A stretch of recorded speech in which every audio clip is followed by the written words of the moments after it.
You're a podcaster now. Like, is that when you're legit? Is it at 21 or I mean? That's a good. I don't know. I've never really referred to myself as a podcaster. I mean, you got to be. You've done 50 of them. Like, what do you got to do to become a podcaster? I guess that's true. If you become a builder, Socrates said, or somebody said, if you become a builder by building, yeah, I guess you become a podcaster by podcasting. Yeah, so that makes sense. Yeah, this is the 50th conversation. I might do like a solo episode for the 50th release, but this is the 50th conversation. So nice.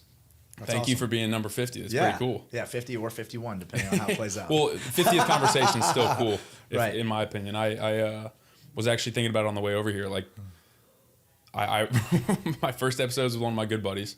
Mm-hmm. Pretty much obligated. He's not obligated, but pretty easy for him to say yes. Right. Second one was with my papaw. Mm-hmm. He's got nothing else to do. He's 83.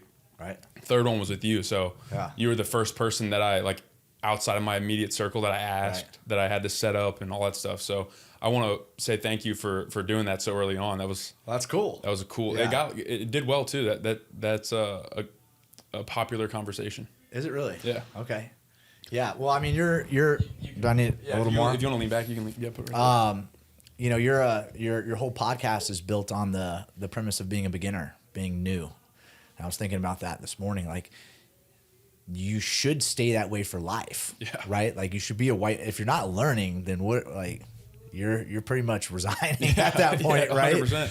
Well, it's like the idea that if you're not growing, you're declining. Like, there is no stagnation. Like, you're either progressing forward or you're not. And I tell people this all the time. Like, I want to die a quote Tyro, not to like overuse that word or kill the word, but like I want to die being new at something, being a beginner at something. I think when people get in real trouble is when they reach this, like, they pedestalize their own life, or people put them on a pedestal so much that they think that they've made it in whatever regard, and then they just cut off all learning, which is pretty lame. Yeah. And you look at somebody like Rogan, like that dude's like 57 years old and still absorbing. He's like a sponge. Yeah, exactly. He's sharp. Yeah. Yeah. So I'm a Tyro. Yeah, 100%. Being on podcasts. Yeah. What is this for you? This is my fourth podcast. I mean, we can get into it later if you want, but we were just speaking. You're thinking about starting one. Yeah, that's pretty exciting. Yeah, one consideration instead. I mean, obviously, maybe wait till you get into it a little bit, but having a podcast on hand or a studio on hand. Yeah, like if you had the maybe in like the Beaufort location or here, wherever there's space, getting an actual studio. There's two things about that. Number one, you can rent it out. So the place that I record a lot of my podcasts in Austin, it's actually a gym. It's a really? Yeah. So there's like this huge studio, not studio, like a whole parking lot type deal, and they have an extremely like grungy gym called Squatch Fitness. That's like shoes off, shirts off, hot tub, sauna, cold tub. It's like you can do whatever you want there. Okay. Indoor, outdoor. Then they have across the parking lot. They have the Hive, which is sauna, cold tub, red light therapy, all this stuff. That's what my basement gym's called. The Hive? The Hive. There you go. That's awesome. Yeah, I even have custom mats with the Hive on it. Do you actually? Yeah. Because I remember you telling me during COVID. Oh, yeah. We went ham. Yeah, we just set a gym up in the house. That's awesome. That's actually a cheat code. And I'm sure all your buddies were like, yeah, let's do it. Yeah, for sure. You got bags down there and stuff? Not in this one. So I moved in February. Oh, cool. And so I focused more on the strength and conditioning and, that side of things as opposed to but the mat's awesome. It's like, what is it? It's 12 by 12. No, 16 by 16. Is it Fuji? Or yeah, cool. same quality mats, but cool. It's 3 sides, and then it has like a doorway. So you almost got like a little mini cage. I'll put a cage wall eventually in there. No way. Oh yeah. Like with the with the door, fence? the whole thing. Yeah. It's gonna be awesome. Are you still doing like MMA stuff on a regular basis yourself, or just coaching? I noticed you got a little. Yeah, that's right it's courtesy of one of my MMA athletes on Monday. Nice. But yeah, that's almost all I train now. Very cool. Yeah, I put the gi on. Last week, and then I mean, dude, I'm putting the gi on like 2, 3, maybe 4 times a month now, really? Which used to be like a day or a week. Literally 2 classes a day. Yeah. I mean, I think that speaks to a couple things. Number one, like the level of coaches here that you feel comfortable enough to sort of distance yourself from that part of the owning the gym. Yeah. Which I got to say, like, I mean, Sean's taught classes I've been to, Lawson, David, Randy. I mean, every coach here is like, you should feel confident, which I think you do, which is just cool. Systems. Yeah, because then you can. Yeah, exactly. System. Yeah. I won't name the gym on the podcast, but a gym that I've gone to, I don't think there is that same system, and I think that's to the detriment of the students, particularly in the jiu-jitsu part, because one of the things I love about SBG, and now that I've actually been to another gym, I can speak to this. Right. It doesn't matter if you were teaching a class on Monday midday, Coach David was teaching Tuesday or Wednesday morning. Coach Sean's teaching Tuesday evening. It doesn't matter. Like there's a curriculum. So like it's gonna play into each other. Mm-hmm. You're gonna be adding up, and it doesn't matter if you're coaching or whoever else. I think that's like so valuable, as opposed to like going in one day with one coach and he's like, I think I'm gonna teach judo throw, and then the next day it's like I'm gonna teach a paper coach. It's like doesn't add up. That's the old school. Is it really? Yeah. So is that like a new thing that y'all have like really focused on implementing here? I don't think it's unique to SBG. I think that teaching methodologies have evolved, right? And I think that as the level of jiu-jitsu and mixed martial arts has evolved, we've pulled from other successful sporting organizations, and so I think an organized curriculum is something that 90s, early 2000s was probably pretty uncommon. Yeah, but it's more so common now, I think. Wait, when you were starting, because obviously, I mean, like, there's a infinite amount of martial arts gyms, branches, chains. You got the Gracie, you got all this, you got SBG. Yeah. What was it about like SBG that you wanted to start an SBG branch? Oh, I didn't. So I got my black belt. So first of all, I got into martial arts. A lot of people get into martial arts now because they see the UFC or even the ADCC now. Like that's like for the first time, you've got non-jiu-jitsu players actually going to and spectating the ADCC. But as far as combat sports, I mean, I started in 2003, so the UFC had been around for about 10 years. But, media was very different back then. Yeah. Like we didn't have, TV on our phones and stuff. So I didn't even know the UFC existed. Yeah. I was a traditional martial arts fan, like Bruce Lee, Chuck Norris, Steven Seagal. Those were mine. You're a Steven Seagal guy? Oh, yeah. Hell yeah, dude. I almost started Aikido. That's where I went. Yeah. So I was looking to get back into martial arts. And just talking to people, everybody, hey, what do you know about? What are you doing? Blah, blah, blah. And I was going to do Aikido. Like, I was all about the ponytail, man. Like, Because he's the butt end of some jokes now, like, from his movies. Yeah. I mean, I'm glad I didn't go that route. But it was top of mind. And, jiu-jitsu had already gone into the military a little bit. Actually, my first coach, Jacare, who gave me my black belt, had some involvement in the Army Combatives program. Wow. Which is it's legit. Yeah, it's very legit now. Yeah. And even, now there's levels to it, right? I mean, you get SF guys and... Yeah. Well, I mean, you got guys like Tim Kennedy winning the Army Combatives and then being also, like, good enough to be in the UFC, too, and, like, win at the UFC level. So it's definitely it's legit program. Probably wasn't the case before jiu-jitsu was involved. No, and there's, I've heard some suspect things still may happen, but I don't know. I don't have firsthand experience with that. But my buddy who I was talking to about this was like, hell no, do not do Aikido.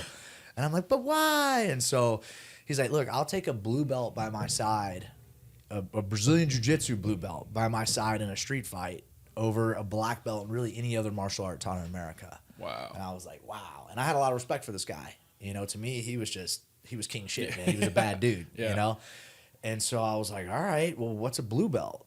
And he said, well, that's the second belt. And I'm like, okay, where do I go?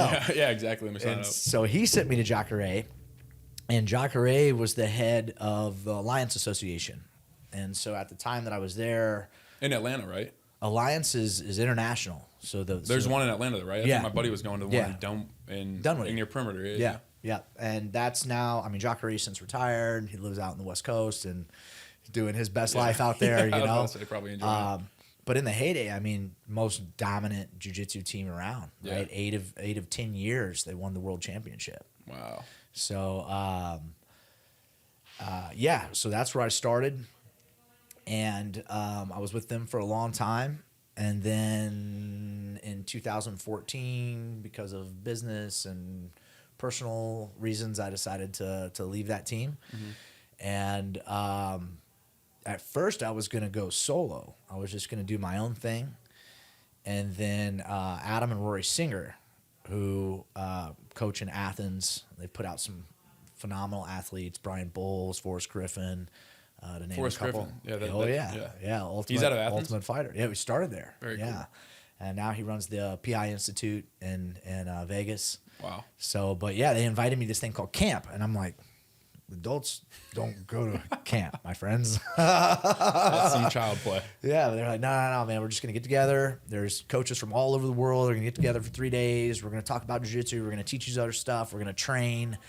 And I'm like, oh, now we're talking, you know? So I went up to Portland, which is SBG HQ, and just fell in love with it, man. Like, what they were talking. Well, first of all, it's an American team, right? So just culturally, I can relate a little closer with them. Then, as opposed to like a Gracie or something like that. Brazil, Alliance, you know, it's all mostly Brazilian, and, which makes sense. And it's not, you know, not a bad thing. But what's up? I just want to make sure. I'm like so. What's the word? Anal about like I said, I forgot to press record on my buddy's mic one time, so I was just making sure that your mic was on. Is it good? Yeah, we good? All right. You can imagine. I literally get home and I'm checking the audio and I'm like, where's his audio? Yeah.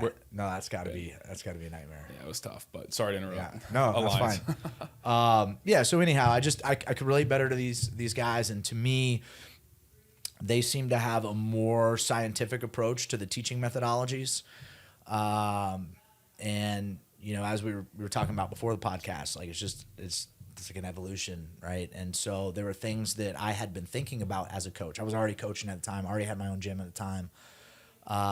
And there was just things that I was thinking about as far as drills, as opposed to just repping out techniques and then rolling, but having more than just like positional training, but really in-depth drills that really allowed people to absorb the technique for themselves, right? Which leads to better retention, and it's a better process.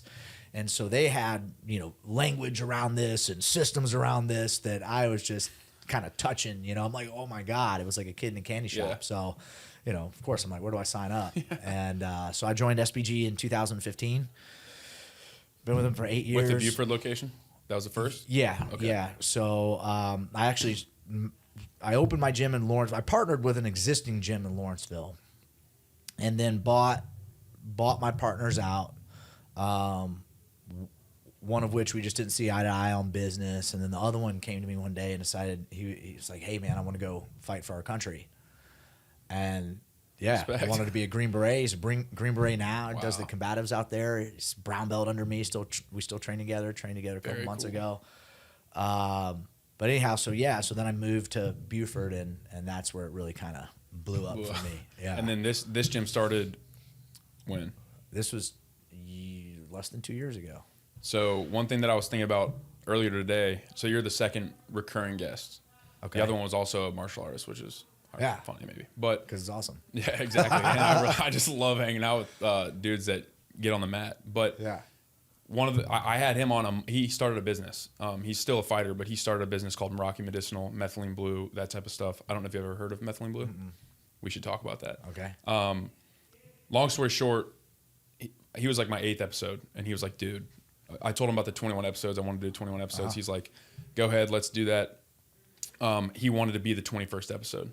Okay. Which was cool. But I honestly forgot where we were going with that. I don't even know why I brought him up. Business. We were talking business. Like I started the Buford location. Oh, the recurring guest. Guest. The cool thing about having him on, even within a month, like his business literally, I want to say tripled in a month. Really? And so the reason I bring that up now is I came here first time August of 22. So y'all were just under a year?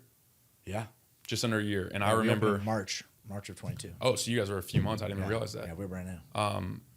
Which is crazy because you remember Hugh Chapman. I guess he'd only come here for a couple months then, and he recommended y'all. But we have an impression. Yeah, no, it's so true though. Like I've referred y'all to, like, I try to get all my friends in Atlanta to come here. But thank you. My point is, I started out in jiu-jitsu, and then I do some Muay Thai. And I remember coming to like the Muay Thai classes, for example, on like Tuesday nights or whenever those were back, whenever they still are. Yeah. And there was like classes with 6, 8, maybe 10 people if it was a big class. And now you come in here on Tuesday night. Oh man, it's like packed. Which is awesome. The point I'm getting at is like one of the cool things of the podcast is like touching base again with people. Yeah. It's like your growth in what's that been, a year? Yeah, freaking insane. Yeah, like I don't even know. You probably have numbers, but it's cool to watch. It's pretty crazy. How does that feel for you? Like being. I mean, it's insane. You know, I mean, we developed. You know, so we started our business in 2010. So we've been in business for 13 years. A lot of trial and error. We learned a lot along the way. At one point, I actually had a second location that didn't go as well, and we sold it. We ended up okay. Like we didn't get too many bumps and bruises, and it was an awesome learning experience. So opening this one, we didn't have a track record. I mean, I felt like I had learned enough to know how to do it right, but I hadn't proven that yet.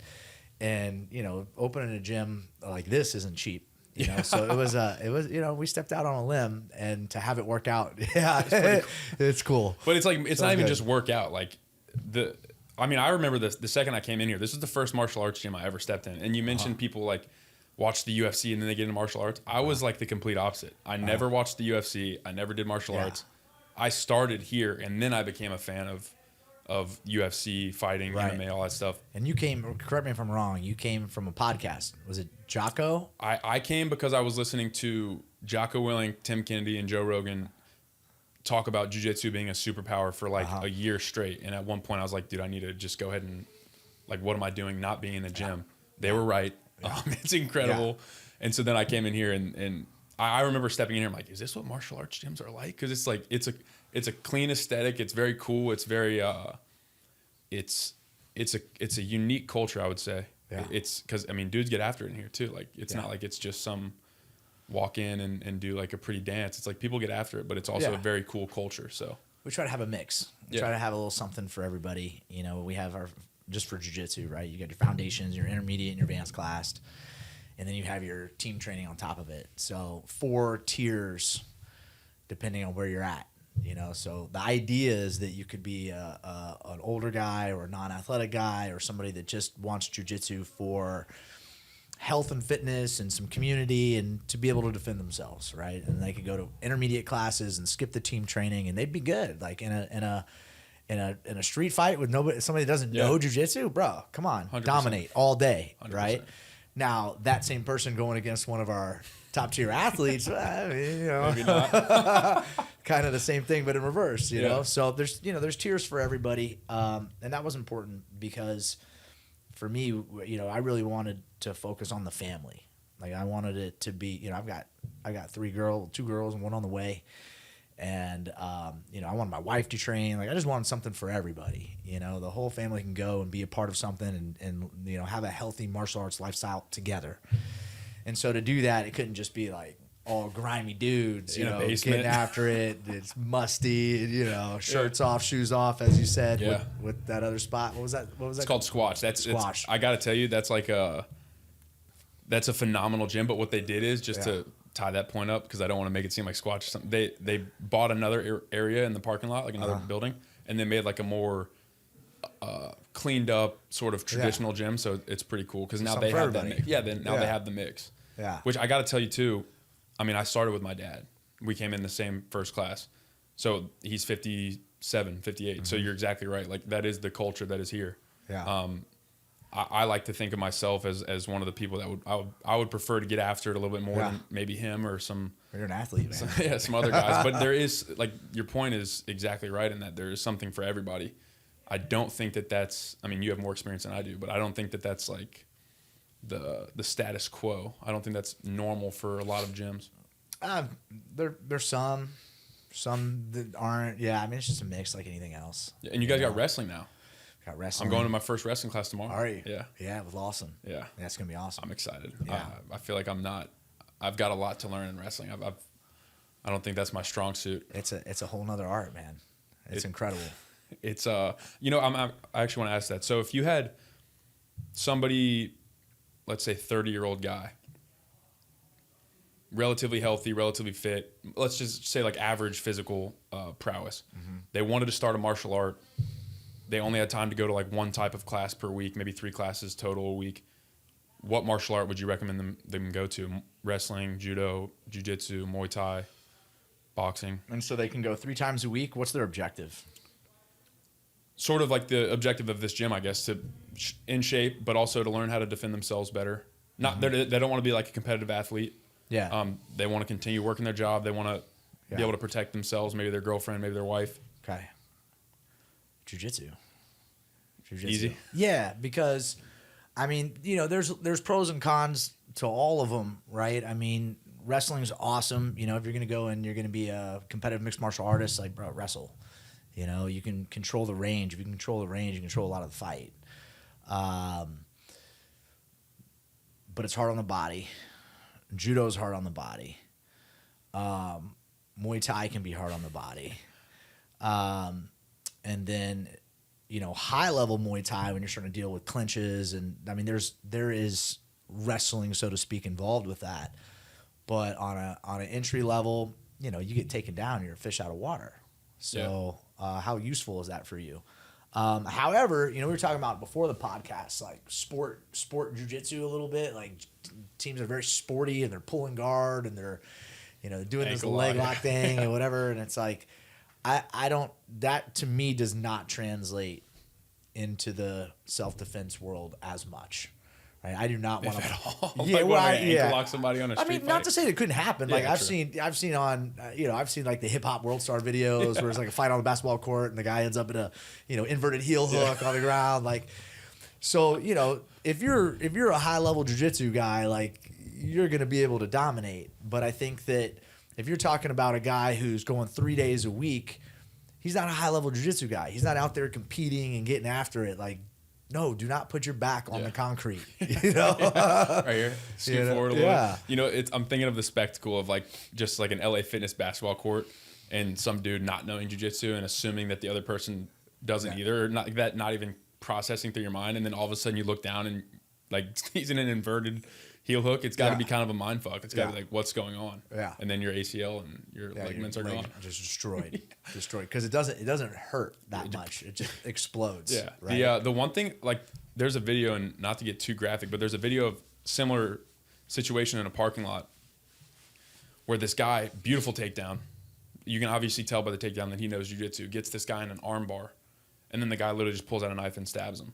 So I think that there's the lesson in that video, and that I think it might have been Tom DeBlas who posted it. Yeah. He was like, look, guys, like jiu-jitsu is incredible for self-defense, but you have to understand there's a hierarchy. Like this is why chokes are better than arm bars and stuff like that. But you have to understand that like people can fight pain tolerance. They can't fight blood. You go to sleep. You go to sleep. You're done. Exactly. So it's just that was an interesting lesson that I don't think I'll ever forget. Just about understanding that an arm bar is going to work in here for sure. I'm going to win that match if I get somebody an arm bar and he taps. But when it's a fight for somebody's life or a fight in the streets, it might not be as efficient into a fight as I would like it to be. Yeah. Well, you know, there's a lot of truth in that, and you know, over the years, I've had an opportunity to work with a lot of people with a lot of varying goals as it relates to jiu-jitsu, right? I mean, you get somebody who's more sport-oriented. Like, there's a lot that you have to learn to be highly effective in sport. And then you're looking at is like, what's the rule set, right? Because now you're talking about gi. You better understand the lapel game, right? You got worm guard and de la worm and, you know, squid guard, and people are tying you up with your gi. You're like, what is going on? Your hands are gone. Right. So you have to understand that if that's going to be the world that you perform in. You know, same is true if you're big into the no gi, like leg lock, super popular, and you know, you got to understand the mechanics of heel hooks, inverted heel hooks, all the entries, all of that, right?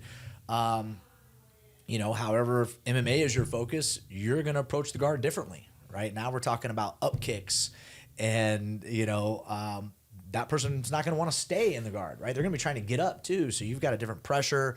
You've got different postures going in there. You're doing different things. You're aware of different things. Same is true with self-defense, in my opinion, right? And then it's like, what are we self-defense for? Are we talking about like policing, right? Where there's cameras and eyes on you and you need to handle this situation in a specific way, sure, right? Or is this like do or die military war, you know, where like you know, and each one of those to me has different things that you need to be aware of. You know, in self-defense, you need to be aware of the hands, right? Even in policing, right? When I've worked with law enforcement, like you need to be aware of the hands. You don't know if they're pulling a gun, a knife, they're trying to pull your gun. So hand fighting is very, very, very important. Whereas like, hey man, you took him down, did an arm bar in a tournament, man. Awesome, dude. Yeah, it's a win. Yeah. Take that dub. No, that's an interesting way to think about it. There is, depending on the situation, there's nuance to it, just like everything. It's not just like one thing works, but I definitely think that the goal or the circumstance that you're using it in should dictate how you train, at least most of the time. But no, that's an interesting answer. I was pretty sure you'd say jiu-jitsu. Another thing that Jocko Willink says all the time is, if we're fighting, you talk about distance. Like if we're standing up and you're trying to kick me, or in the street, like we get into a bar fight, I have a built-in defense, and it's to fucking run. Like I can just get out. Yeah. That's literally it. That's my defense. But if we're on the ground and I have no defense, then I'm veritably screwed. Like I have no defense if you're controlling me. So that's another interesting thing, particularly about jiu-jitsu, that's different. You said it last time, and I've told so many people this. Most fights end up on the ground. All fights start standing up. Yeah. So you do need to understand like the stand-up game. Right. But you also have to understand that the likelihood of you ending up on the ground is extremely high. Yeah, but you think about correct. Because when you think about two people that don't know how to fight, or one person that doesn't know how to fight, usually it's not the person that knows how to fight starting it. Right? Like I haven't been in a fight outside of this training environment. Like somebody did some shit to my wife like 15 years ago, and I got into a fight. But bad idea for that guy. Yeah, I mean, but it's not even fun. Yeah, you know what I mean? It's not fun. Like I'd rather come in here and roll another black belt or roll with a big guy like you, and like that's fun. That's challenging. You choke me out. Yeah, well, I don't know, man. We haven't rolled in a while. Okay. But you know, so with somebody that doesn't understand fighting, they don't understand range typically and how important managing range is, and so they tend to crash, right? Through the wind up and the big overhand and crash, right? So it always ends up in that, or frequently ends up in that clinch-like type scenario. Yeah. So it's like, what do you want in that? Oh, jiu-jitsu, man. Yeah. I want to dump you on your head and go to town. Another thing about like, I don't know what to call it. Like the jiu-jitsu that I learned here is I learn if I was in that position, I would learn like I know takedowns, I know judo throws, I know those types of things. In other more sport oriented, and once again, I'm not like dogging it. I really just think it depends on your goals and the criteria with which you are like looking to apply it, jiu-jitsu or whatever or otherwise.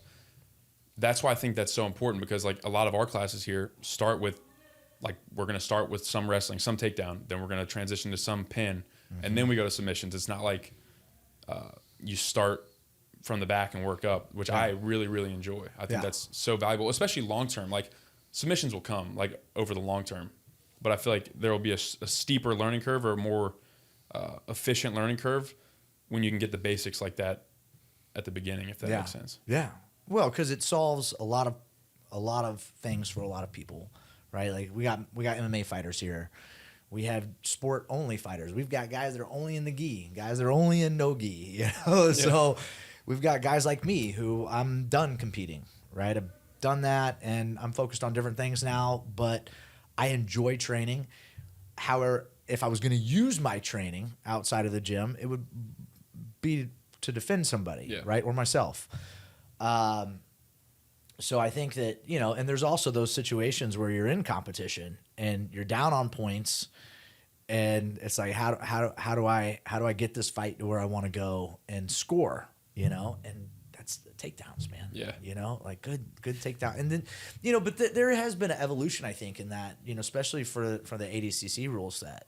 You know, there's just a lot of wrestling. I love that ADCC is growing in popularity the way it is. Yeah, I mean, it's crazy. Just nuts. Filling out arenas and stuff. Yeah. Yeah. And it's, to me, it's the best of jiu-jitsu. You know, the pull guard and wrap you up in your, it's fun. Don't get me wrong. Like you'll see me playing with lapels too. I love it. And I think you should. You explore it all, especially if you're on the mat a lot.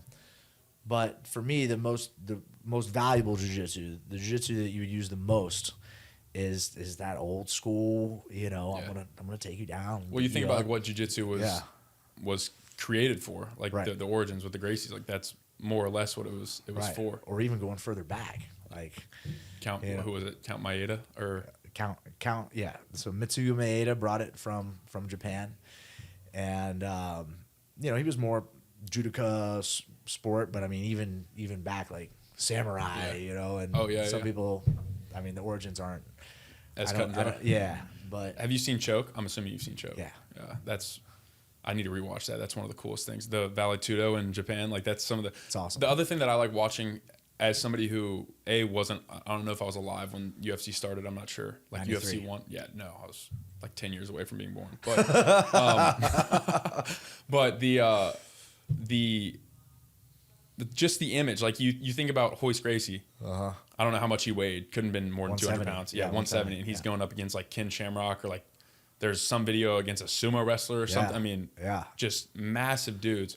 That's like one of the coolest spectacles in all of sport. In some 100%. Way, I wish that there was still something like that. There's no way to do it. Why?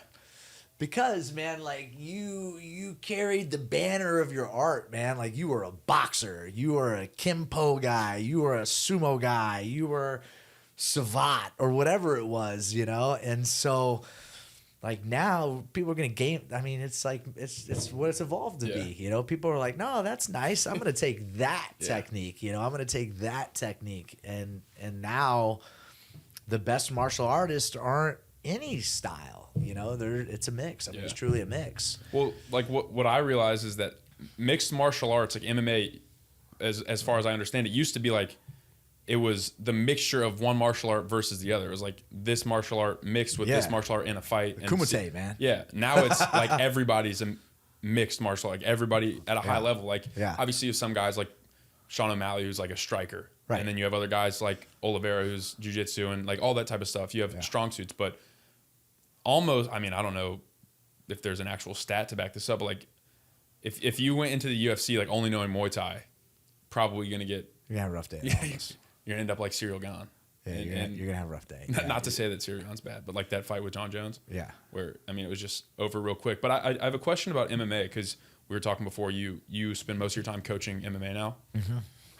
Is there a particular philosophy, principle, idea that has changed over time from your MMA? Like, is there something that you thought like when you were fighting MMA that you no longer think or that you teach differently? Oh, yeah. I mean, a lot. Yeah, a lot. So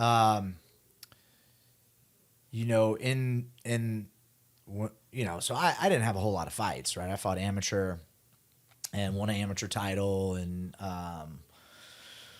tried to get a few more fights and had some dropouts and some other things and then ended up opening a gym and just changing my focus. But back when I was fighting, it was very much like, you're going to learn jiu-jitsu, and then you're going to learn Muay Thai, and then you might learn some wrestling, you know what I mean? But it was very compartmentalized, right? And there wasn't, you would go to, like, I would go to this coach for jiu-jitsu, and then I might travel to another gym and go to that coach for my striking, and then go somewhere else for, like, wrestling, and I might even switch that up. I might do some folk style, and then go, like, I need some Greco-Roman on the cage, you know what I mean? Yeah. So it was very much like grab a piece and add it to my game. Whereas I think the blending of martial arts is more prevalent now. Like, I'm not going to just do my Muay Thai striking and then figure out a way to enter. Like, I'm going to punch into entries, there's just... You're learning those things together. Yeah, like ground and pound has evolved so much, right? I think the combination and then diet and nutrition and weight cutting and the science behind all of that. I mean, dude, the stuff we used to do to cut weight, and then after cutting weight, go and eat this like fettuccine Alfredo. Like, bro, we'd go to Olive Garden and get the bread and the garlic. Oh man, we'd have the shits, dude. It was so terrible. So I had a guy named Dr. Bill Schindler. Have you ever heard of him? He wrote a book called Eat Like a Human. I had him on a couple weeks ago. His episode just released, but he was a wrestler in college, and we talked about this. Really? How he would lose 21 point whatever pounds every single week this time, and then every single week his wrestling team would go to whatever restaurant he mentioned, and he said the exact same thing. He said people forget about what happens on the back end. Like you're losing all this weight and then you literally gorge yourself and it gets pretty ugly. It's rough. It's rough. And then you're going to fight. Yeah. And then that's not even like, oh, okay, I did that thing. Like, check the box, we're good. Like, no, you're performing the next night. Yeah. And with bubble guts and the whole 9, dude, it was terrible. What would you say is like the average amount of weight that a fighter loses? Like, honestly, I don't have any context for that. Does it vary greatly? Yeah. I mean, there's it depends on you, right? Because sometimes it's like you feel good with the cut. And so in that scenario, I mean, as low as you can go, bro. And I've seen people chop off 22 pounds in a day. Yeah. That's crazy. Other people are like, look, I don't perform well like that. I'd rather spend more time lifting and getting stronger for a higher weight class. Now between diet and water loading properly and, playing with sodium and just there's a lot that goes in. Yeah, it is. It's really cool. And, we have a whole protocol we follow. So, I mean, we're chopping off 15 pounds. That's crazy. Yeah. And that's like predominantly water. Is that over the course of the camp? That's over the course. Like, we're trying to get under 10 to cut the day of. So that seems reasonable. It's not crazy. Yeah. I mean, there's still between the caloric deficit and then you're training through that, and so that's where the mental fortitude comes into play. Because you think about it, like, you're a world beater, dude. Like, you're a world beater. You're fucking everybody up in the gym, right? And then all of a sudden you're training 2-3 times a day. You got like while you're in a caloric deficit, massive caloric deficit, and all of a sudden these guys that you used to just smoke check every single day are now getting the better of you in the gym. So you're having to walk through that mentally as you're preparing to go to war. That's an interesting mental thing. Yeah, because you're like, so much of competition is like building up that confidence. Yeah, and then to watch like your performance actually deteriorate as you're preparing for this landmark event, which would be a fight. I haven't thought about that. I think I remember seeing you post something. I guess last time that a lot of the people here were fighting, you posted something about like maybe 3 or 4 days before. He's like, this is where it gets like real tough because you're at the very back end of that caloric deficit. You're weeks on weeks and weeks of training is compounding. And then, as you mentioned, it's not like you reach that last day and then, oh, I did it. It's like you literally have to go fight another human being that just did the exact same thing. Yeah, there's 3 fights. There's the training, because the training's hard. There's the diet and weight cut. That's hard. And then there's the fight. And really, the way we try to structure, at least mentally for our fighters, is like, the fight's the show, man. That's like, I made it, like that's the fun part, Of course, there's stressors that go with that. And, people don't want to fail in front of their friends. And there's a whole thing with that. But the idea is to be like, hey, no, this is the suffering that leads up to the thing, to the fun thing. So, but yeah, there's 3 fights in my opinion. And I think that all of that, when you look at diet and the water loading and the cutting of the weight, and then you add in strength and conditioning with that, like those 2 things need to be aligned. And then when you look at those 2 things in combination with all the martial arts that you're training, right? Like, I don't want to have my striking coach switching my stance that I'm going to use to shoot. Like, there has to be some congruency there, right? So, I always find it interesting that people that are like bounce around, like, I'm going to go to this gym, like we were talking about before. Yeah. There's people still do that. They're like, oh, I'm going to this gym for my MMA. I see it even locally. Like, I'm at this gym for my MMA, and then I'm going to go over here for Jiu Jitsu. And it's like, are those 2 unless they're people, synced up? Yeah, are they synced up? Like, what are you paying to get them synced up? And then how's your diet? And like, are those coaches all communicating? And so that's what I really love about where we're at now. Like, it's all in-house. Everything. Diet, strength and conditioning. Obviously all of us coaches, we've got six coaches. They're dedicated to the MMA team now. Very cool. How many athletes in MMA? I haven't counted. Not a lot. I mean, we want to keep it nice and tight, like 10. Very cool. Yeah. Well, yeah, I think that's good. It's not like, because that is something, if you're in the MMA classes, that's something that you're pursuing. It's not like, right. It's not something that like the 3 times a week guy would come in and just like that's like people's careers. Like, people are devoting their life to this. Yeah. Which is an entirely different ballgame. Yeah. Everybody on our team is an actual fighter. which is cool. They fight. I mean, that's a good group of people to be around, which reminds me of a point you brought up. Why do you think it is that people that know how to fight at large are the least likely to get into a fight in a non-controlled environment? I mean, there's a variety of reasons, and because that's an interesting phenomenon. Like for somebody that doesn't do this, it'd be like, well, those are the aggressive people that they're probably just trying to flex their power. But I think you're totally right. Like people who have that ability often don't use it. So unless they need to. Yeah, my coach wrote a book about violence, Matt Thornton, and what's it called? Man, I knew you were going to ask me that. It's Violence is in the title. Yeah, by Matt Thornton. By Matt Thornton, man. Violence. Google Matt Thornton violence, and you got it. But anyhow, it's it talks about there's parts in there. It was talking about like understanding violence, right? So you get two people don't know how to fight, not normally fighting, and it's this peacocking, this machismo thing or whatever. It's like they don't really understand the consequences of fighting. You know what I mean? Like I understand what getting hit in the face is like, because I get hit in the face pretty often. True. I understand what going to the ground and wrestling around is like, right? On mats. Like I don't really want to do that on concrete or hardwood floors or like a bar, you know. So I think part of it is just understanding what it actually means to get into a fight, like understanding all of the benefits versus all of the consequences. And then I feel like there's and then the other aspect of it is like ego, because I feel like someone that doesn't really know how to do something is more prone to be like, man, I'm going to do this thing, Whereas like somebody who's done that thing doesn't need to do that thing, And so for me, I don't need to fight you, unless you really do need to, and then in which case you were, and then it's on, and we're not going to stop and warm up and put on a mouth, like we're going to go. See, but the other thing about that is, and I bring up Coach Felipe, I can't remember how to pronounce his name. The old coach here, Felipe. I mean, he was like 140 pounds, and he would more or less have his way with me in a lot of ways in jiu-jitsu. Like he would, I never tapped him one single time, and he tapped me pretty much every time he rolled. The point in saying that is, people that spend their whole life or a lot of their life in a gym understand that it can come from an unsuspecting direction. You could see some dude and be like, oh, look, I'm bigger than this guy, I want to fight him, and he's a fucking black belt in judo and jiu-jitsu, and he does and then you're literally screwed. Well, and that's the other thing too. It's like funny because you look at somebody like I saw a meme. This was years ago, but it was like what you think a badass looks like, and it was like, whoa, like juice to the gills, shaved head, tattoos and shit.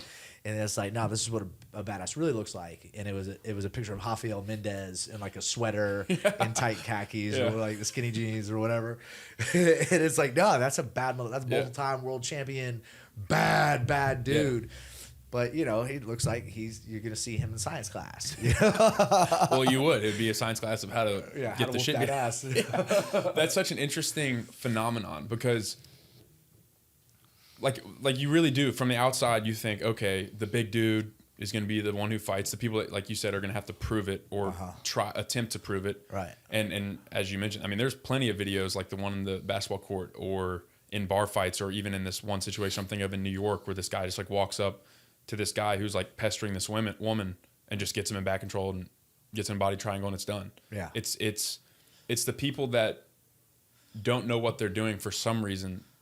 I'd have to dive in and think about that, why they feel the need to do that. But they're the ones that like try to prove that they do. They gotta prove it. And that's also a good point about the consequences. Like most people have never been hit in the face. Yeah. But people that know what it's like to get hit in the face or gets taken down real hard, even on a soft mat. Yeah. They understand. I don't want to do that. I'm out here with my lady. I'm having a good time. I don't want to deal with cops. Yeah. That's a good point. What's the ruin my outfit? Yeah, exactly. Get some blood on it. Get some blood. Like, no, it's gonna ruin the night. But we were talking before the pod as well that just about I watched my buddy Dallas fight, first fight I'd ever been to in person, and he was like my good friend. And I gotta tell you, like he's a great fighter too. He won too, and I mean he's a savage. But I was nervous. Like I sat there, I'm like, like oh shit, what's it like as a coach? Oh man, it's terrible. It's fucking terrible. Because like you have no control, right? Yeah. You leading up to the fight, right? We have control with who we fight, right? We pick the fight. We have control over the training, right? We're going to structure our training this way. Here's the gaps. Here's the strengths. Like let's work on these. All of that we control until the very last moment. And we give our fighter, we put the grease on the face. We make sure they got the mouthpiece, the cup, right? The fingernails are cut, all geared up, ready to go. We give them love, and they go in the cage, and that door closes behind them, all alone by themselves, you know. And yeah, we hopefully have an impact on the on the corner, coaching them, especially in between rounds. We had 2 fighters this past weekend, and one of them just phenomenal listener. Phenomenal listener. He's what do you mean so by that? Coachable. He's so coachable. Yeah. Like just ability to change it. Like, okay, I heard this. I'm gonna go implement it. Yeah, and you never want your fighter to look at you, right? So it's just listening. Like the fight or what? Yeah. Like in the like even in between rounds. Oh yeah, no, I want him to look at me. I was like, wait. Yeah. But I don't want him like, hey, Yeah. So you just got to listen, right? You got to be dialed in what you're doing and make adjustments based on what your coach say in the corner, and one of the things that we're real adamant about in the corner is one person talks, right? We don't want to have those corners where just builds anxiety, man. Makes people more stressed out. And it's more stimulating. Like, how do I delineate what's going on? Right. It makes sense. So, we've got myself, main corner, and then I have 2 other corners with me typically. And so they communicate through me. Like, hey, there's this. If they notice something, like, they're all very knowledgeable. We want whatever they think to be translated, but just through one person. We want to hear one voice. And and some people, no matter how clear and concise and awesome you are in the corner, it's just, when they get in there, it's just tough. It's just they're in that moment, Last time we spoke was, I think, the week before my first and only jiu-jitsu competition. Yeah. And you crushed. It was fun. It was a lot of fun. Uh-huh. I want to get back in. I need to sign up for something soon.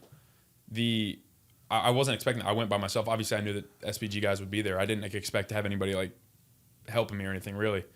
But I remember this one moment vividly, and I'm forgetting his name. He's a black belt that trains here sometimes, and also in Buford. He's really good at leg locks. I think his Instagram handle is Alan Russell. Yep, exactly. Yeah. He was watching me.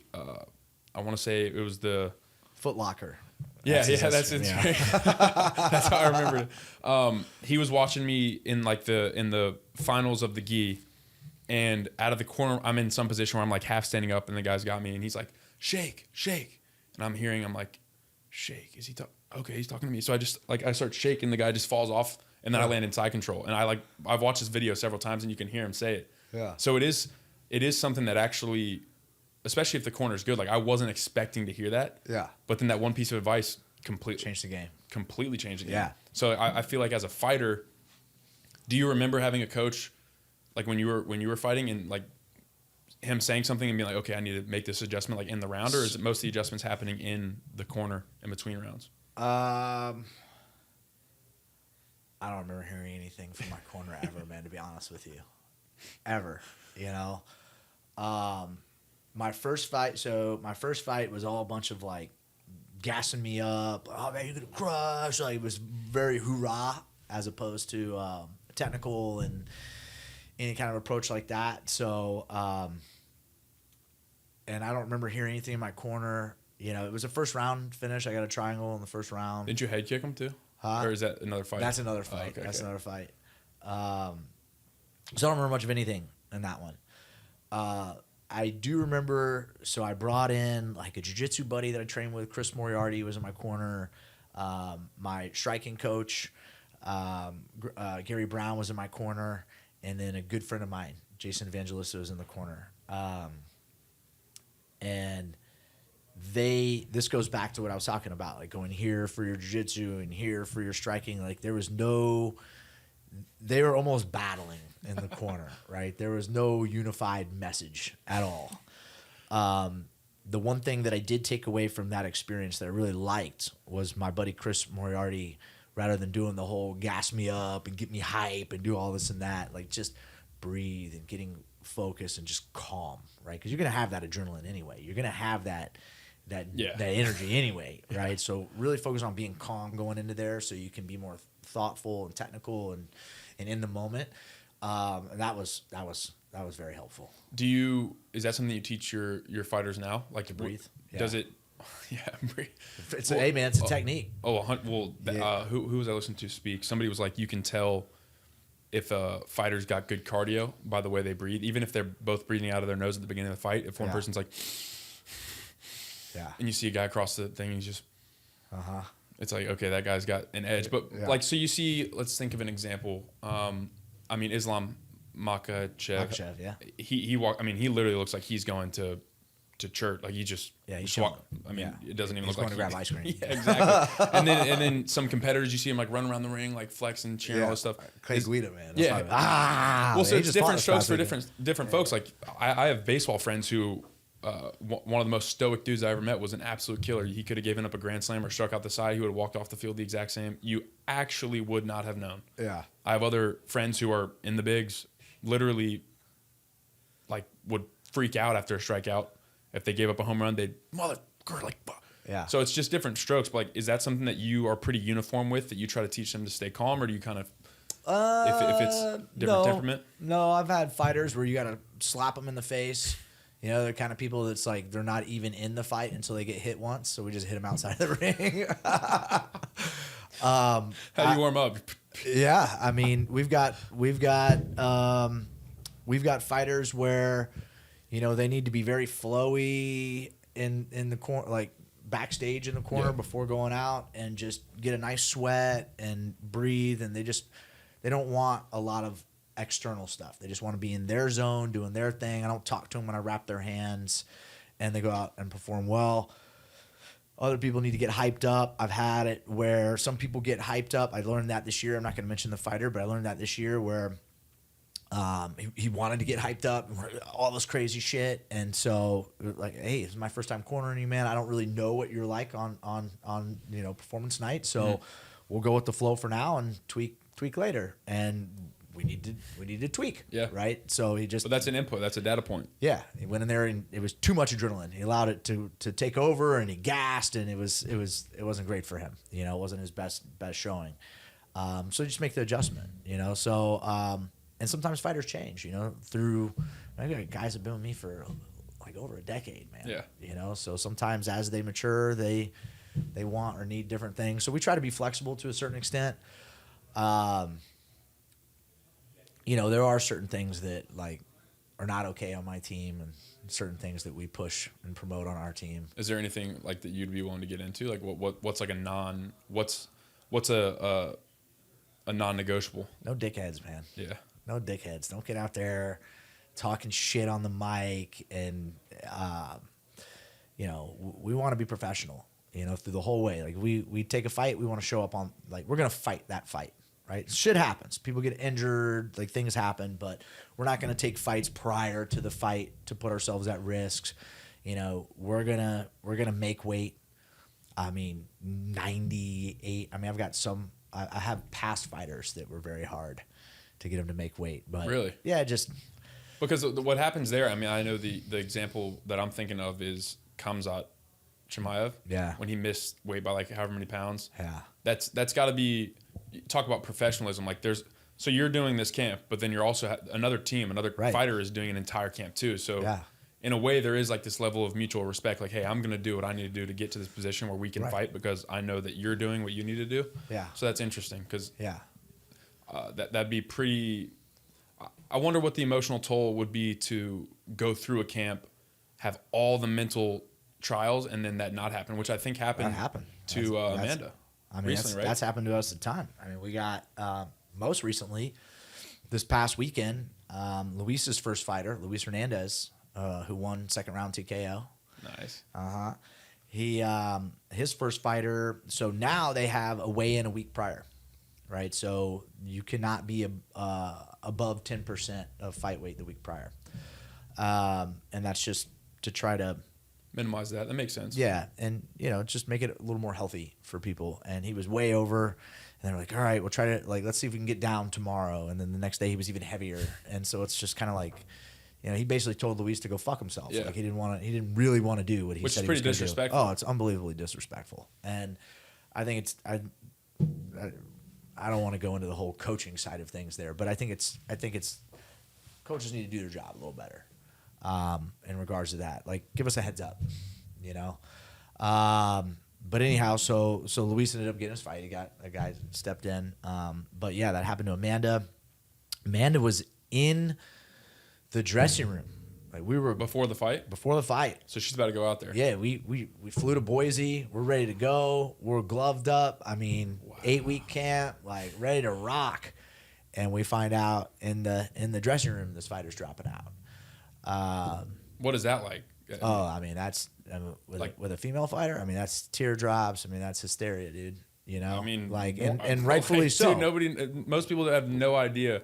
I have no idea. I've never been to a camp, like, but I spoke with my buddy Vance. Like, he says it's a camp with like a serious weight drop is like the hardest thing that he's ever done. And then to have that to be like not for anything. Everybody around you pays a price, right? So in Amanda's case, she's married to John, who rolls with us in all the fights. John's awesome, trains with us. You know John. He's a stud. He's smashed, right? Dude, he's very hard to roll with.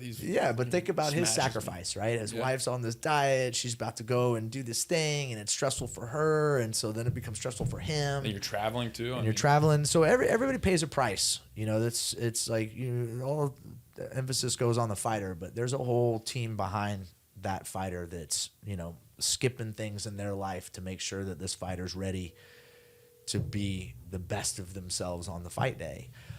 So to go through all of that preparation and sacrifice for nothing, it's a very sinking feeling. What do you say? Like, what do you say in that situation? Like, hey, like, I don't know if there really is anything that you can say that's going to be like, just try to get the win purse. That's what I did. How do you do that? Just say, hey, they just go to the promoter, and just be like, hey, look, man, we did everything. Yeah, like, we're here, we're ready to go. And they've already got that money allocated. That makes sense. They quit. You know, they basically tap. They just tap before the fight. Yeah.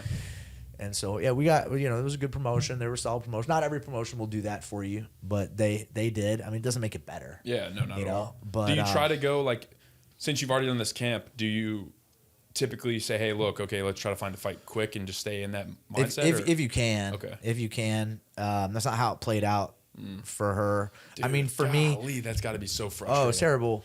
So, you know, we had some conversations with the opposing team.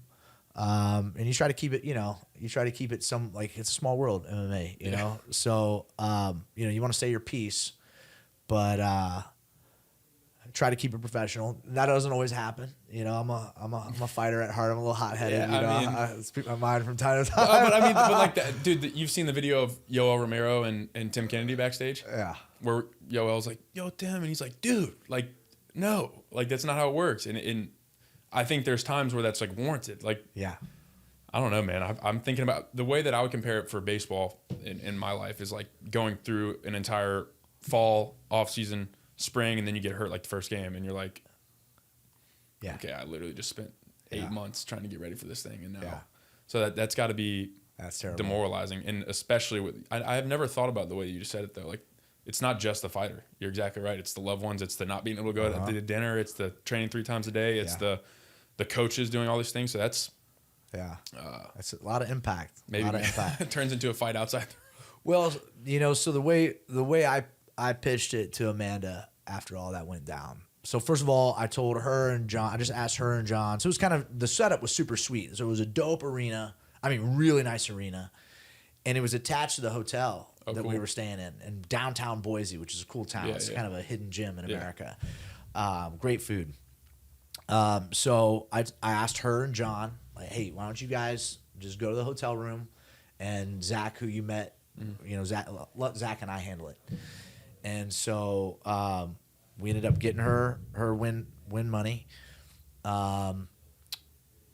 We exhausted every single option for her to potentially fight. Including seeing what we could do to get that fighter back in the game. That night? That night. Oh, wow. Because it was kind of suspect how she dropped out. And I don't want to put anybody on blast, but it was just like, I didn't believe it, and I still don't believe it. And then after that was also, I was like, man, fuck it. Like, what are we going to do? Like, there's nothing you can do. So we celebrated the work. Like, we celebrated the preparation. Right on. And so after every fight, we go out and we do a steak dinner. We do the whole like team, like we did it. Yeah. You know, it was like us. And so we went and did that anyway. You know, we celebrated the preparation, because at the end of the day, whether you fight or not fight, you have gotten better, right? You've won something. You've won something, right? So we wanted to celebrate that. Very cool. And I think that's a cool way to do it. Oh man, last minute, just thought of that one. So like UFC, for example, we mentioned I was not a fan of the UFC, not because I didn't like it or anything. I just never watched it until I got into martial arts, and then I was like, this shit is cool. Yeah. And then you start realizing, oh my God, look at it. He's doing that. Try. Look at this. Yeah. Is there any particular fighters that you like watching? They can be in the UFC or whatever other promotion. Is there any fighters that you enjoy watching now? Oh, a lot of them. A lot of them. Yeah, I mean, the level of wrestling right now is really interesting, you know, especially out of our Kakistan brothers, you know. So I love watching how. So a lot of times when you're grappling, you can see people that are very, very handsy, you know, like they're controlling the harness, they're holding this way, they're holding, you know, and the problem with that is you can't punch and hold at the same time, right? So you're seeing a lot of these guys controlling a lot of the wrestling interaction, especially once it goes to the ground with their legs to free up the hands. So, you know, I love watching that. The striking, man, you know, you get somebody like Corey Sandhagen like that. It's just, that's some deep complexity, you know? So I love watching him. Yeah, man, there's so many. Yeah. You know, and a lot of it is like, I like different people for different things. You know, some people just have a lot of admiration for their mindset and the way they approach the fight game. Some people I love with their post-fight, you know, their selling of themselves, because that's part of it. That's part of it, right? And then there's a lot of different like technical aspects of certain fighters that I really appreciate. And we got a stacked card coming up this weekend. You got Colby Covington and Leon Edwards. Or no, is Sean Strickland fighting or no? Am I mistaken? No, he's not fighting this weekend. Leon and Colby? Yeah, and then you got the co-main event with the flyweight championship. You've got Tony Ferguson fighting Patty Pimblett in there. Oh, wow. I didn't know Patty was back on the card. Yeah, you've got... Tony Ferguson's been training with Davey Goggins. Yeah, I don't know how that's going to turn out, man. I don't know how. That's a odd... I have zero experience in MMA. I'm not like casting shade at all. I just feel like that's an odd training protocol. That's not how we do it. That's not... I mean, look, I'm sure every camp has it, and I don't by any means know everything, right? So I won't pretend that you know, I am the expert in MMA training. You know, obviously there's a lot of coaches that have done more and gone a lot further than me, but I would find it very hard to believe that any of those high level coaches are saying that that's the best science to prepare for a fight. Run until you throw up and then run until you just no. No. Have you been to a UFC fight recently? Like this year? No. Yeah, I've never been to one, so I want to get to one. Okay, so check this out. Next September 15th is Mexican Independence Day, which, first of all, any Mexican Independence Day card is dope. They're banger fights. Really? Oh, there's so many great Mexican fighters coming out. And the coach's name slipping my mind, but the coach down there that's just putting these guys. I mean, he's just pumping out talent, man. They're all fucking awesome.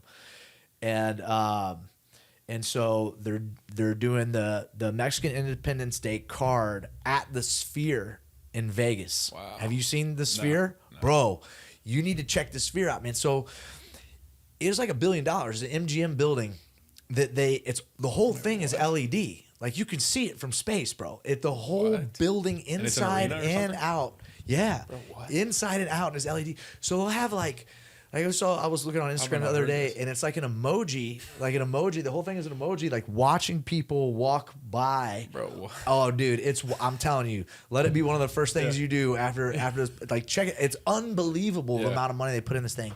U2 opened the venue. Fish is one of my favorite bands. They got a 4-day Fish show. Wow. When does it start? April 18th or 19th or whatever. But it's the 420 show. Yeah. And I just found out yesterday that I didn't get tickets. So yeah, which is actually probably pretty good because I got a baby due right around then. So that would have been a priorities. Yeah, that would have been a conversation with the wife. But it's going to be in babe, this venue. So it's going to be in this super dope $1 billion venue on Mexican.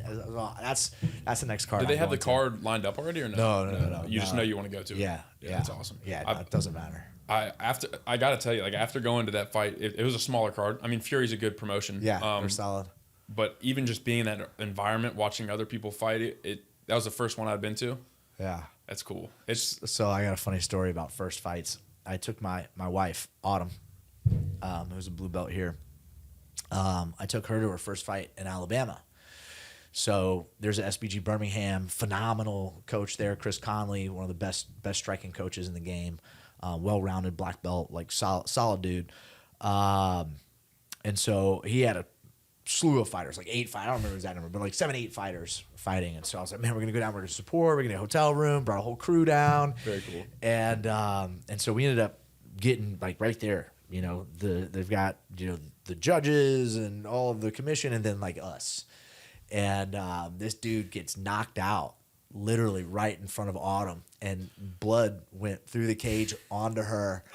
And so her very first fight experience was watching those guys, like eyes roll back. Yeah. Blood got on her? Yeah. Did she go to another fight? Yeah. I mean, she's been in a ton of fights. That close? Yeah, she's been in another fight. Yeah, we sit a little further back, but yeah. But she loved it. It's going to be fun. Babe, it's going to be awesome. But it was the same thing. She was just like, whoa. Like, because it's very different being there. Right? You watch it, and then all of a sudden you're like, wow. Like, you feel it almost. Oh, you know? Well, 100% you feel it. You also, like, just the velocity with that things happen. Yeah. It's something that it doesn't get portrayed. Like, this one particular time, my buddy's opponent threw this uppercut, and I was like, holy shit, I've never seen like an uppercut like that ever in my life. And that was 2 inches further than my buddy would probably be on the way to the hospital or something. So it's just an interesting, it's more intense than just about any. I mean, you can go to a baseball game, very fun, a lot of energy, but people aren't like risking their life and limb, you know? So the intensity is different, and you can definitely feel that as a spectator. Yeah, I think I don't know if it is the oldest sport, but I mean, fighting. I mean, it goes back, right? Yeah. And I like how Dana White says, he's like, man, you go to any other game, let's just say baseball, and a fight breaks out. Where is everybody watching? The baseball game or the fight? That's a good point. Watch fight. That's a good. No, that's fair enough. I mean, it's in our nature. Yeah, you know, it's nothing against baseball. It could be basketball. It could be anything. It's a different sport. Yeah, absolutely. It's just people are drawn to that. That's so interesting. It's just in our nature. Because we'll think about football. Like, football is a very, it's a lot of clashing. It's a very physical sport. There's a reason that's the most popular sport in America. Yeah. You think about why soccer is the most popular sport elsewhere, I don't know. But to kind of switch it up a little bit, I mean, we've talked about the growth of this gym in particular. I'm assuming SBG Buford's killing it. Yeah.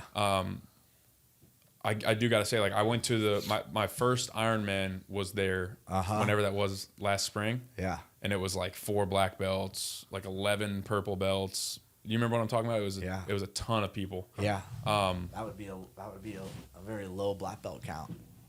4, was it more than that? Oh, you mean getting promoted? Yeah. Oh, yeah. I can't remember exact numbers, but I remember it being like, it was like 40 black belts there. No. It was a lot. No, I think it was 4 brown belts getting promoted to black belt, unless I'm mistaken. And then like a slew of other people. Yeah. Which is to say, I mean, I go here. That's like a 40-minute drive, and there's a ton of other people from here that came up there. There's a ton of people. Right. A phenomenal way to spend a day, really. All that to say, business is growing. What's that been like from your perspective, watching these endeavors, knowing that you started a gym before, like another location didn't go so well?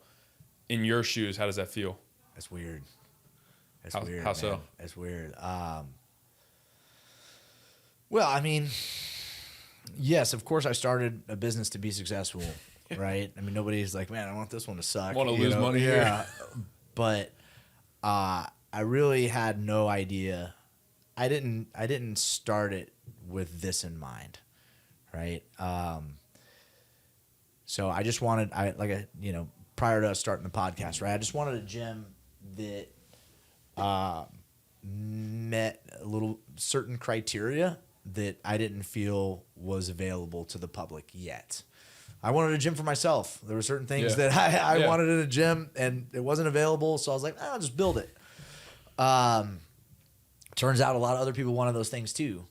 And so we've been very fortunate. Now, I don't think that goes without saying that the same amount of investment that we have in the development of martial arts, right, to become good jiu-jitsu practitioners and Muay Thai practitioners, mixed martial artists, etc. That same energy has been put into marketing and sales and systems for operations and finance and just the whole thing, right? So there's been a lot that we've learned and a lot of mistakes that we've made over the past 13 years. But no, man, I have zero right to complain about anything. It's cool. I gotta tell you, it really is cool because, well, first off, I guess everybody's putting themselves in an arena some way, or maybe not everybody, but a lot of people are. But entrepreneurship, particularly, is you're putting your that money that you put into this business could be going to your family, your wife and kids, or to any other endeavor. So you decide you take a massive risk, even though you already had SBG Buford. Even starting this or the other endeavors that you're starting, you could just, I'm just going to sit here, kind of take this in. But there's that. You actually used the same phrase before the podcast, there isn't that, so I'm going to build it, because your other endeavor, I don't know if you want to get into that, but you and your buddy were talking, well, there isn't that, so let's just build it. Right. Has that been a mindset of yours for your whole life, or is that something you've kind of cultivated? I think cultivated, but unintentionally.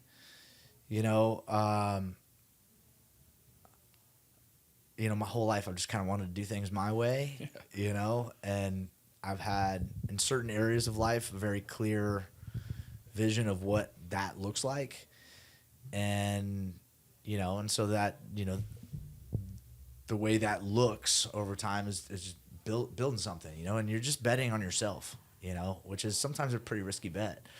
But I think that's really what entrepreneurship's about. You have this idea, okay, has it been done before? Are you more of the same? And if so, that's okay, right? But now let's look at our market, right? Is there that in this particular geographical area? Okay, cool, there's an opportunity. For the gym business, yes, there's that geographical aspect, but also we just want something a little different, and it's not so dramatically different from everybody else, but there's several things that we do that I think are different than most other gyms. And then the other thing you're talking about is just software. We're managing our business through a member management software, and we've explored several of them, and we don't like really any of them. Yeah. So we're just gonna build it. Is it going to be specifically for martial arts gyms or any type of other? That's it. Yeah. And I think that's where we differ from a lot of the competition. Once it's built, a lot of the competition is just they have too many gods. They're trying to serve too many people and too many different verticals. They'll be in the fitness business and the martial arts business and massage and just whatever, beauty, barbers, hairdressers, whatever. And to me, I think those businesses have some similarities for sure, right? But they also have some very distinct differences. And, being in this industry for as long as I have, and surrounding myself with other people in this industry that have been very successful, being in business groups. I've been in several business groups in the martial arts world. And so I've learned a lot over the years. And the things that we are seeking, right, just data points even, right, just data that we're seeking is not available without doing, a bunch of math and exporting into sheets and recreating stuff. Yeah. So, and some of the stuff to me should just be that. That's just, to me, it's very we need to know. Yeah. There should be a tool that does that. Yeah, this needs to be on a dashboard that I look at every morning. Yeah, and we've created dashboards like that, but I think that it would be nice for other people to have. I think it would just crush it for people's business. Yeah, and that's why we don't want to create another member management software. Yeah, we want to create a membership growth software where people have marketing tools and sales tools and retention tools, and on top of management tools. Yeah, because I feel like for martial arts gyms, the number one, the business needs are going to be significantly different even from that of like a regular, like a CrossFit gym. It's going to be significantly different. So that's interesting because I haven't thought about the fact that it probably is more like just member management in general, like a broad paintbrush, and then trying to figure out how to fine tune that for your exact establishment. And I do feel like, I mean, martial arts is growing, as you're well aware of. So that a lot of demand for that, hopefully. Yeah, and I don't think I'll ever be replaced by AI. Yeah, hopefully not. That's a whole nother podcast. You talking about martial arts? Yeah. I don't know how that would happen. I don't know. They got robot. No, seriously, man. They got robot Jiu Jitsu. Yeah. So there's. See, I don't like that. There's something called Rollbot. Uriah Faber, I believe, is a partner in it. I'm not. Don't quote me on that, but I think. Yeah, it was like a training partner or something. Yeah, it's a training partner, and it responds to broken arms. It responds. Now it's all. That's crazy. Can't develop any defense working with it, right?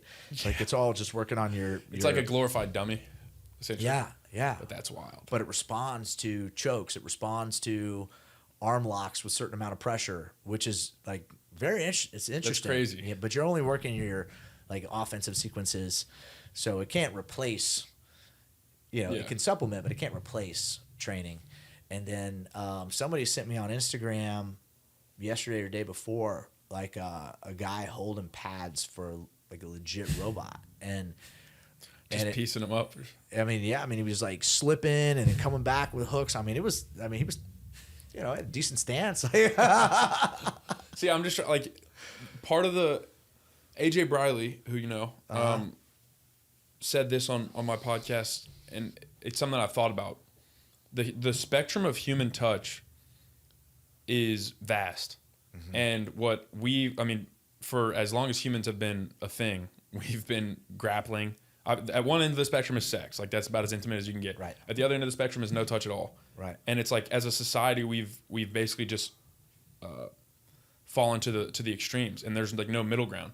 And what like Jiu Jitsu and Muay Thai, MMA, it's human touch. Like it's this massive amount of the spectrum that's being reconnected with. So my worry with like a robot is part of the reason that you do Jiu Jitsu is like the human chess element. It's like I'm going against another human being that's thinking about certain things that he's trying to do to me right now, and I'm trying to counter that and do this. So the thing that I would worry about that is people using that as like a replacement when I don't think you really can replace. You can't replace it. Yeah, which is you can't replace it. I hope people don't try to, because it's like, why would you want to? Yeah, The Gift of Violence. That's my coach's book. Just popped in my head. There you go. The Gift of that's a catchy title. Yeah. The Gift of Violence, Matt Thornton. Mm-hmm. It's good. That's awesome. It's a good book. Do you have a particular? Because you didn't go to college. Correct me if I'm wrong. That's right. I went to college. I didn't graduate. Okay. Yeah. Well, so you didn't graduate from college with like a business degree or business whatever. So the lesson in there, I think, is like there. Not that you don't need it. I don't want to tell people you don't need college, but I don't think some people do. It depends on what you're doing. Yeah. Right? I mean, obviously, if your passion is being a doctor or engineer or something, that requires a degree. Yeah. Good luck trying to be a doctor without going to college. And there's probably some value, work ethic and study habits, and there's some value in it, I think, no matter what you're doing. And I frequently wish I did have a college degree, especially when I'm talking to my kids. But, and I think there's some things that are harder without, certainly harder without. And if you're in corporate America, you're going to miss out on promotions and things like that without having a college degree. Not that that's right or wrong, but it's just the way it is. But I think there's some gaps in our educational system. And I mean, all the way from elementary really up through college. And I don't know. And based on speaking to a lot of people that have been and graduated with business degrees, I don't know if it really sets you up for the things that you need to know to be successful in business. Yeah. However, there is a wealth of free knowledge out there. Yeah. YouTube University. I'm telling you, and then if you want to pay a little bit, there's even more. There's some very, very smart people out there that are either willing to give you or sell you information on how to be successful. Yeah, well, we spoke about that last time in terms of like I don't know if you had an actual business coach, but like business groups that you already mentioned. That's something that you don't really think about, like, okay, you're the owner of this gym and you're the black belt coach. So it's like, oh, well, he's like, that's coach.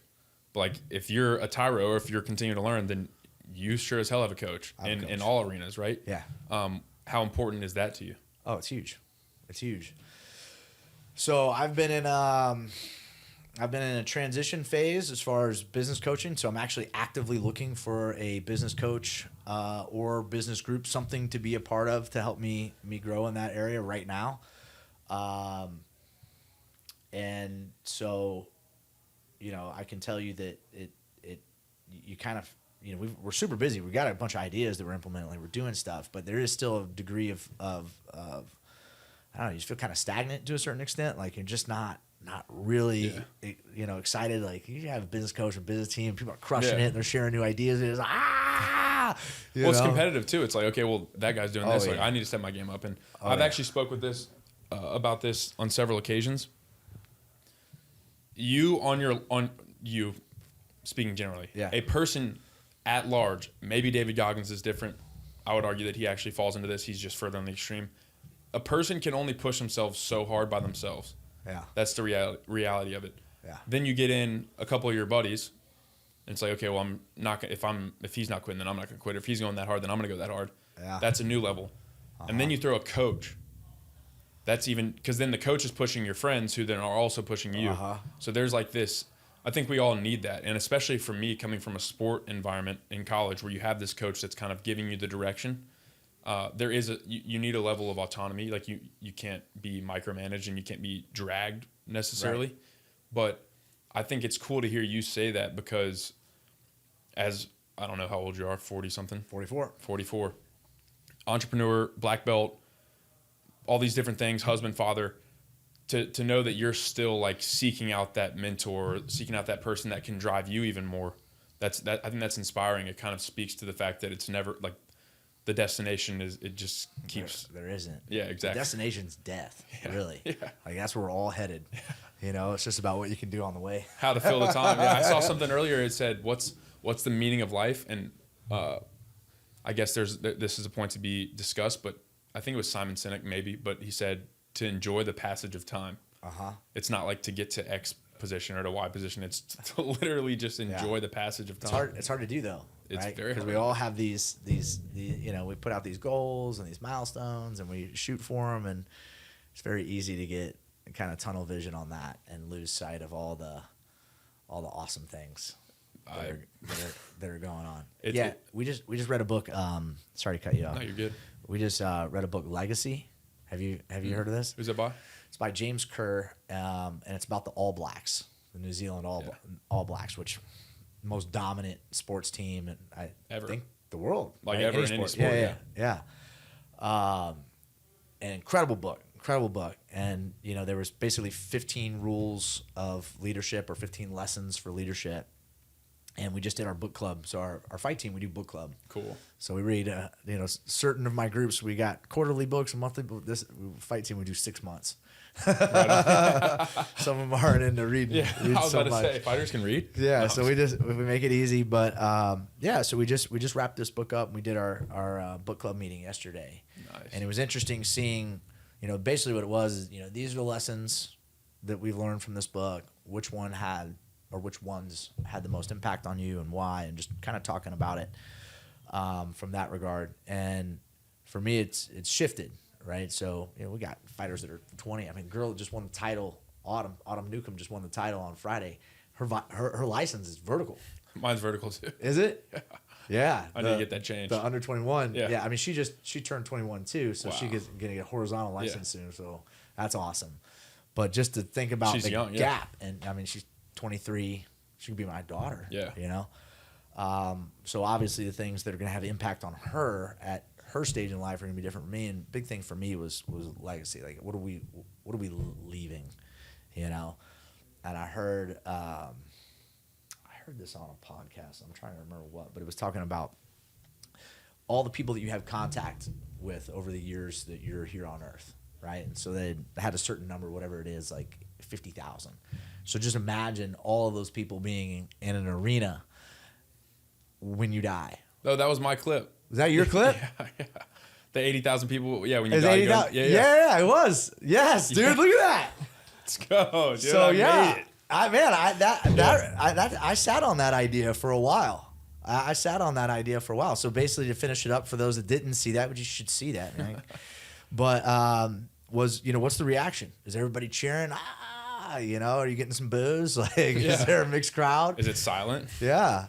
So I think that's interesting, especially at 44 now. Yeah, like you said, married, kids, built some successful things, still trying to build some more successful things. So I'm kind of like at that mid stage in life, hopefully.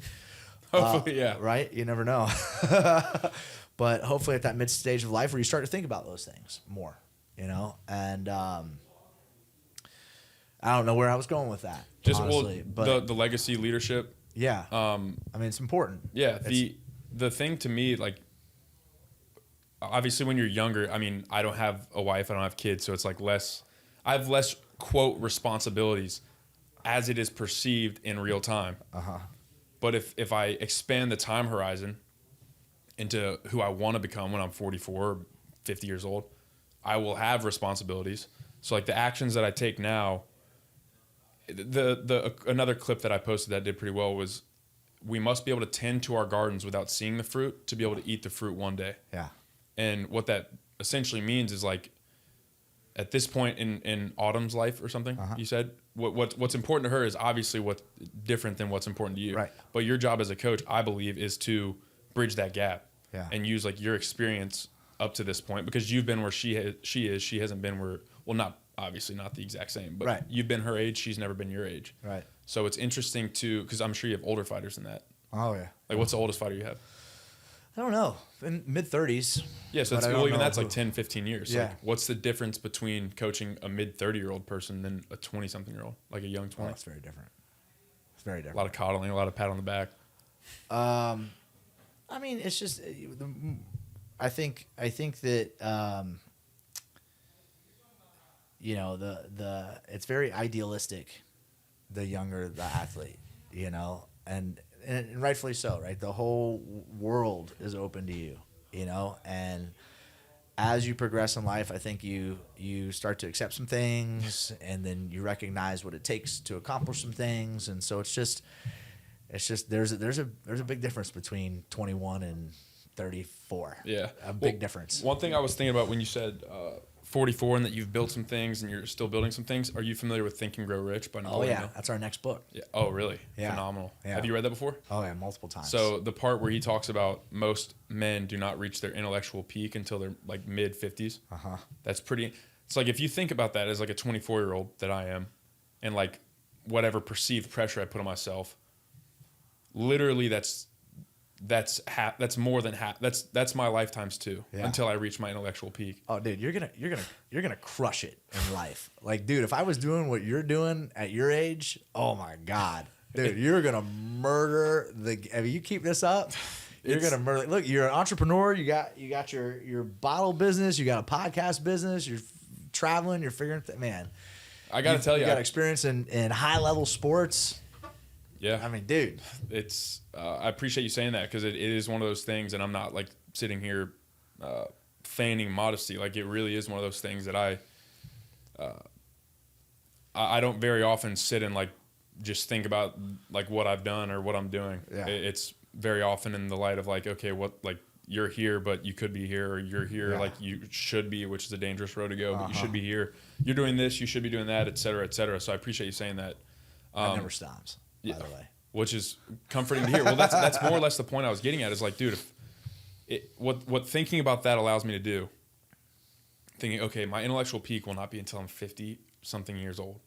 That is literally 2 times of my life that I've lived, of which only about 15 I've been conscious. Probably even less than that. Like, because I mean, like 0 to 10, it's like, okay, like, right, like you don't even know what you're doing. So when I think about that, I'm like, okay, dude, just take a deep breath. Like, take a deep breath, take a step back, understand that this, like you said, it's literally just going to keep going. Yeah. Well, hopefully that's the goal. Yeah. I think for me personally, I don't want to speak for everybody, but like where I get into trouble with myself is when I create those the not the moving targets, but the targets that I perceive will stop things from moving, if that makes sense. Like, okay, when I get to 21 episodes, then I'll be like, oh, that's cool. Or when I get to 50 episodes, or when I get to 100 episodes, when I make this much money, when I do this thing. Yeah. That never happens. But it's comforting to hear somebody like yourself say that. Yeah. It's I don't want to say, maybe not comforting, but I think it induces patience. Yeah. Because life is hopefully a long journey. Yeah. Yeah, I think what I've learned recently, and I don't know how to articulate this, but that journey aspect is really important. And there's never a destination that's going to solve the problems, like all the problems. And if that's what's being sought, then you're going to live a life of constant disappointment. Like the girl isn't going to solve everything, right? The job and the money isn't going to solve everything, right? The career, doing the thing, the belt, the win, the whatever, it doesn't solve everything, right? I think it's going back to what you were talking about with Simon Sinek, who I love, by the way. It's about how that process is to the next destination, not the destination, And I think I've done that, I've done that where it's like, man, I gotta have, I gotta have a successful gym, I gotta have a successful fight team, I gotta have my black belt, gotta have this, gotta have that.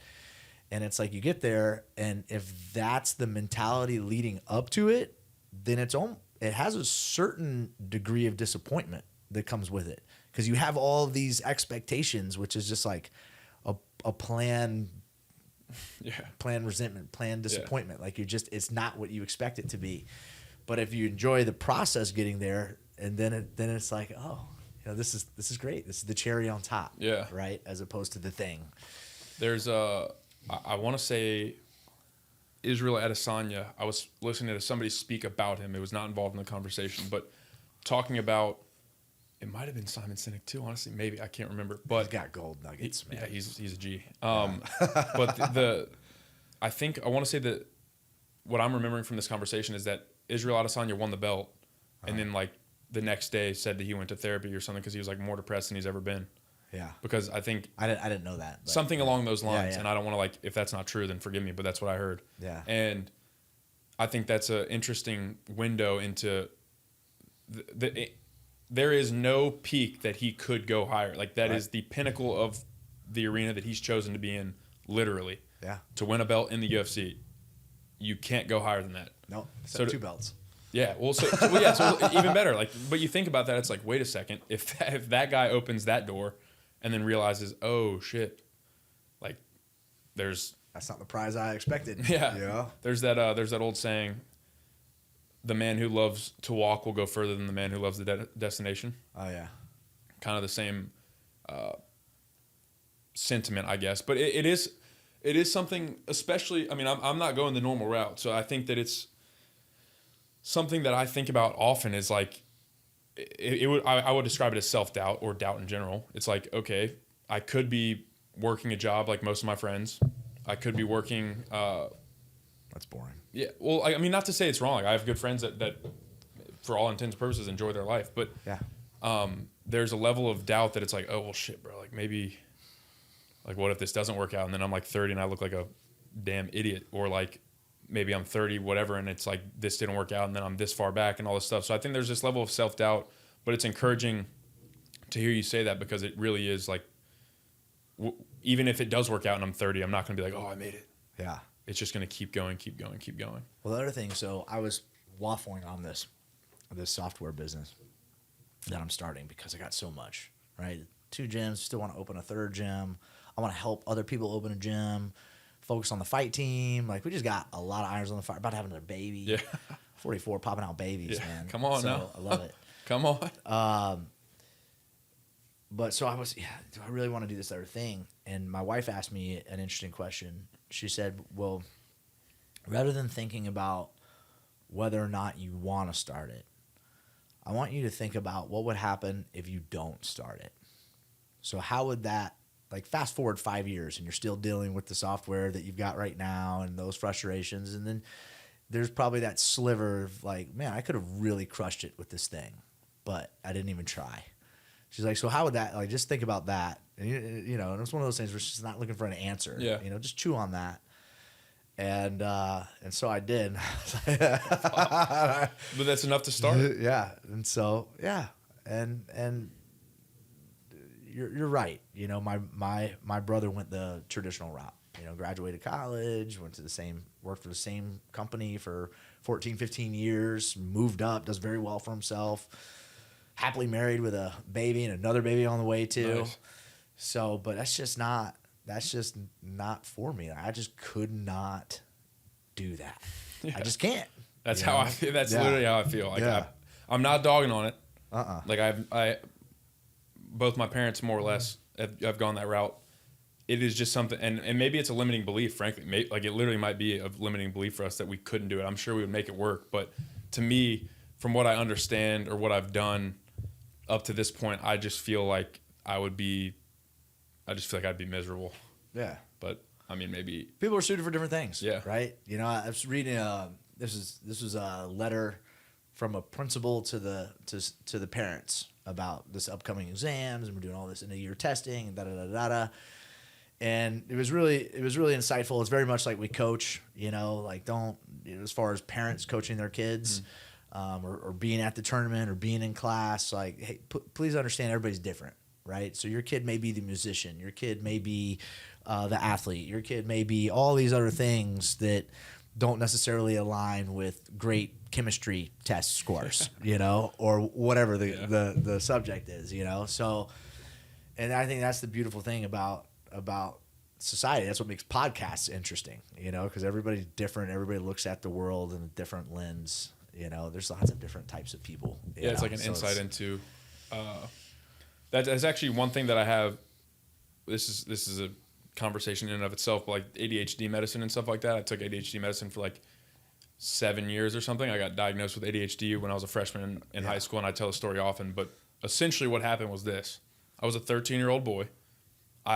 For my entire life, I'm an athlete. Like, I love being active. I was off the wall all the time, incredibly energetic. I loved hunting. I loved sports. I loved literally anything outside, moving my body.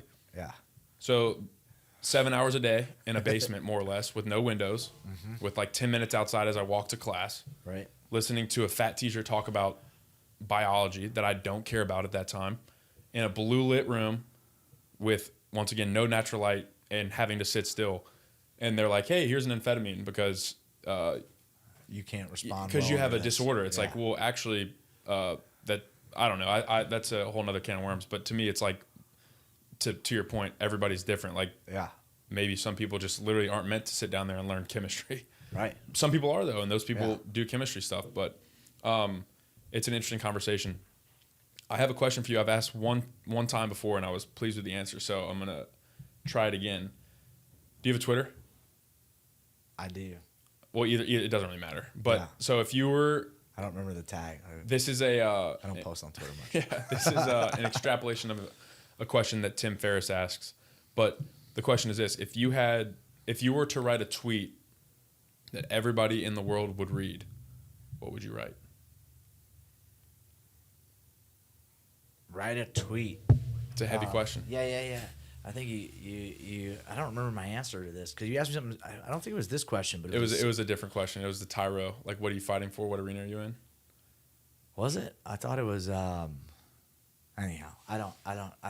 So if I was to write a tweet, do they still have 140 characters for tweets? It's 280. So it's more or less like a sentence or two sentences that you would tell everybody. They've expanded. That's a pretty powerful question. And you can only say one thing. You know, stop watching the news. Just stop. Right? I think that, you know, there's so much cool stuff that is available to us in this world, you know? And, you know, because of politics and business and whatever, we're just, and social media and all the media and all that, you just get hammered, especially going into election season. Like, I don't know about you, I'm already getting the text, you know, like donate here, do this, do that. And it's just like, stop, opt out, stop. You know, I think there's a lot of value in knowing what's going on in the world, right? So subscribe to a newsletter or something where you control how much of that toxicity goes into your mind and your body even. Just stop watching the news. That's good. I think that's good. Like, that's pretty practical. Yeah. That's pretty practical advice. Yeah. Because it's a paradigm that I go to a lot is creation over consumption. Yeah. And we live in a world of like extreme consumption. Like, I'm consuming food. Literally, I'm consuming media. I'm consuming entertainment. I'm consuming drugs, alcohol. I'm consuming news, all these things. Yeah. Instead of that, and what I try to do, I'm obviously not perfect at it. I find myself sometimes on Instagram like, motherfucker, like, you just spent way too much. Exactly. Man, they've got those algorithms down. Dude, they're insane. It's insane. Talk about addictive, like amphetamines. Bro. Shit. Just dopamine going crazy. My point is, in my experience, the not happiest, but like the most fulfilled I've been is when I'm heavily skewed towards creation rather than consumption. I'm not consuming media. I'm creating media, whether it be a podcast or a video or whatever. I'm not consuming food. I'm creating food. I'm making a meal. I'm cooking food. I'm not consuming the news. I'm doing things with my own life. Creating it. Yeah, exactly. So I mean, I think that's practical advice. I get in arguments with my parents sometimes about this. I'm like, I don't know. I think it's a black hole. Like, what? There's not much benefit that comes from turning on the news. Well, no, it's all skewed, Yeah. right? And there's like corporate influence, and there's just it's bullshit. It's all bullshit, you know. And so you gotta have a little bit of bullshit in your life just to kind of get a general scope of what's going on, of how much bullshit's out there. Right, exactly. But so I'm not saying by any means walk through the world blind. Like, you need to understand what's happening. But you know, I mean, I've got family members where that shit just stays on all day, and then you go over to their house and the conversations, it's like, no, man, I gotta go. Like, this feels terrible. No. Well, to your point though, like, you've father, husband, business owner, coach, all these things. It's like, that's one more thing in your life that's going to detract from all those other things. So it's really just it's triage. It's like, what's more important? You have to decide. And if you don't decide, they will decide for you, and then you're going to end up consuming. Right. Interesting. Yeah. Well, I appreciate we're at hour 40 minutes. That was good. It flew. This is awesome. It always does. I can see how Joe Rogan does these 3 hours. Like, I'm like, dude, I can't listen to 3 hours. I got to fast forward some of that and get clips. You know? I did a 3 hour, the longest one I'd done was like right under 3 hours. It was right before I left Austin. And I got to tell you, I literally looked up and I was like, no way that was 3 hours. Yeah. I mean, an hour is, you know, obviously an hour and 40 minutes is shy. Yeah. Very shy. But it's still a long 3 time. hours. That's a long time. I felt like we just sat down. Yeah, straight up. That's awesome. It's been a while. Well, I appreciate you. Thank you very much. Man. Appreciate it. Yes, sir.